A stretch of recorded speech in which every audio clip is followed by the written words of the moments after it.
Jalukbari ২৭ number ৰাষ্ট্ৰীয় ঘাইপথ তথা হোটেল ৰেডিসন ব্লু ট্ৰী সন্মুখত আচলতে মৃত্যুৰ গিৰিলি অহৰ্নিশে বাজি আছে। ইয়াত আমি পুনৰবাৰ জনাইছো যে কিছুদিন পূৰ্বে আচলতে এক দুৰ্ঘটনা সংঘটিত হৈছিল আৰু কিছুদিন পূৰ্বে বুলি নহয়, আচলতে প্ৰতিদিনে ইয়াত এক দুৰ্ঘটনা সংঘটিত হৈ থাকে বুলি আমি খবৰ লাভ কৰো। আৰু আজিও ঠিক তেনেদৰে সমান্তৰালভাৱে আজিও আচলতে এখন ট্ৰেভেলাৰ, এখন ইকোভান আৰু এখন স্কুটি আচলতে স্কুটি আছিল অসম আয়ুৰ্বেদিক মহাবিদ্যালয়ৰ 2 আচলতে শিক্ষাৰ্থী আছিল আৰু আয়ুৰ্বেদিক মহাবিদ্যালয়ৰ 2 শিক্ষাৰ্থী আছিল স্কুটিখনত আৰু খানাপাৰা দিশৰ পৰা আহি আছিল আচলতে ট্ৰেভেলাৰখন আৰু জালুকবাৰী দিশৰ পৰা আহি আছিল ইকোভানখন।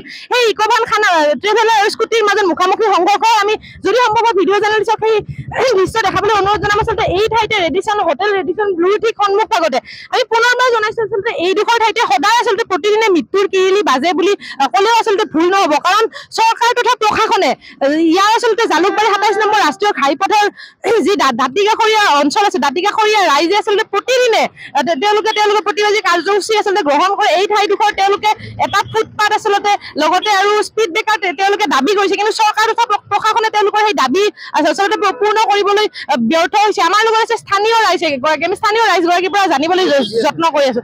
হয়, যিহেতু আজিও ইয়াত এক ভয়ংকৰ পথ দুৰ্ঘটনা হৈছে আৰু কিছুদিন পূৰ্বে আচলতে তাতোকৈ ভয়ংকৰ পথ দুৰ্ঘটনা সংঘটিত হৈ উঠিছিল, এজন লোকৰ আচলতে মৃত্যু হৈছিল। কি ক'ব বিচাৰিব এই বিষয়ে?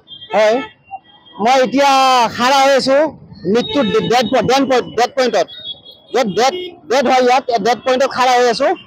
আৰু আপোনাৰ ইয়াত মাহৰ মূৰত এটা এক্সিডেণ্ট হয়, কেতিয়াবা 15-20 দিনৰ মূৰত এটা এক্সিডেণ্ট হয় ৰেডিসন ব্লুত।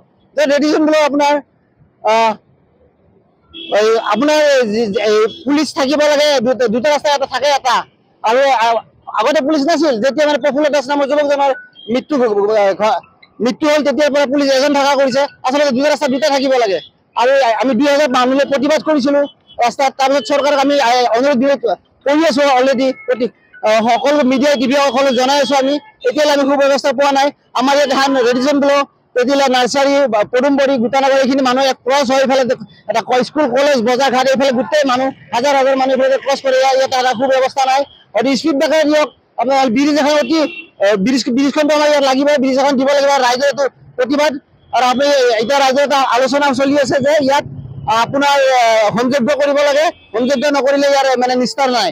গতিকে আপোনাৰ আজি যিটো এক্সিডেণ্ট হৈছে আয়ুৰ্বেদিক কলেজৰ ল'ৰা ছোৱালী, তেখেতসকল আজি এক্সেল কেয়াৰ হস্পিটেলত মৃত্যুৰ সৈতে যুঁজি আছে। ইয়াৰ অতিকৈ দুখ লগা অৱস্থা হৈছে। মৃত্যুৰ ডেড পইণ্টত আজি খাৰাৰ কথা ক'ব লগা হৈছে। অতিকৈ দুখ লগা অৱস্থাত আমি মাহে 15-20 দিনৰ মূৰে আমি ইয়াত মানে টিভিত বাইক দিব লগা, মেডিকেলত ভৰ্তি কৰিব লগা, মানুহৰ সংসাৰ কোনোবা কিমান মাতৃ বুকু ফুটা হয় ইয়াৰ পৰা। খুবেই ব্যস্ত এটা ৰাজপথ, আচলতে পুলিচ প্ৰশাসন আৰু কিবা কোনোবাখিনি ব্যৰ্থ হৈছে নেকি তেওঁলোকক সুৰক্ষা দিবলৈ? আচ্ছা, পুলিচ প্ৰশাসন বুলি কওঁতে পুলিচ প্ৰশাসন আচলতে এটা সময়ত আমি ইয়াতো পুলিচ প্ৰশাসন ৰেডিসন ব্লু আছে হয়, কিন্তু পুলিচ প্ৰশাসন দেখা পোৱা নাছিলো। যেতিয়া প্ৰফুল্ল দাস নামৰ যুৱকজনৰ মৃত্যু হ'ল তেতিয়াৰ পৰা আমি আপোনাৰ এজন পুলিচ থাকে। আচলতে আজি দুটা পুলিচ থাকিব লাগে। আজি একেবাৰে পুলিচ আহিছে 10জন মান আহিছে। আজি এক্সিডেণ্ট হৈছে নহয়, আজি 10জন মান আহিছে, কিন্তু অলৰেডি পুলিচ থাকিব, এজন থাকিব।